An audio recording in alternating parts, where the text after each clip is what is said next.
నేను సేవకులకు చాలా స్ట్రిక్ట్ గా చెప్తున్నాను, వేస్ట్ థింగ్స్ కోసం సమయం ఖర్చు పెడుతున్నాను, చాలా అనవసరమైన విషయాల కోసం సమయం ఖర్చు పెడుతున్నాను. ఒక్కొక్క సేవకులు ఒక్కొక్క విషయం, కొన్ని అనవసరమైన విషయాల కోసం ప్రయాసపడుతూ, వీళ్ళు వచ్చిందేమో సేవకి, అసలు వీళ్ళకి ఏ మాత్రం సరితోగలేనటువంటి పనులు చేస్తూ తింటున్నాను. అపార్థం చేసుకోకండి, బ్యూరోలు ఇలాంటి పనులు మీరు చేయకండి. కొంతమంది సేవకులు నేను చూశాను, వీళ్ళు అసలు మందిరాల్లో వాక్యం చెప్పరు, సంఖ్యలో 4 ఫోటోలు వేసుకొని మా దగ్గర అమ్మాయి ఉందంటే మా దగ్గర అబ్బాయి ఉందండి, మా దగ్గర అమ్మాయి ఉందంటే మా దగ్గర అబ్బాయి ఉందండి, మా దగ్గర మళ్ళీ వీళ్ళు ఎవరంటే పాస్టర్ గారు అంటే ఇది సమయమా?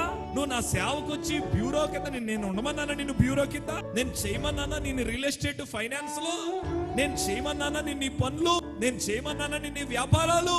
Is it right time? దయచేసి నేను చెప్తున్నాను, ఎప్పుడూ కూడా దేవుని పరిచర్యకు వచ్చిన మనం అనవసరమైన పనులు చేయడానికి మన సమయాన్ని వృధా చేయకూడదు. మరలా నేను ఈ మాట చెప్తాను, ఇది సమయమా? ఏంటి రివైవల్ గా మినిస్ట్రీ జరుగుతుంది, శిష్యులు పెరిగిపోతున్నారు, ఎస్టాబ్లిష్మెంట్ అయిపోతుంది, పరిచర్య సరిహద్దులు విశాలపరచబడిపోతున్నాయి.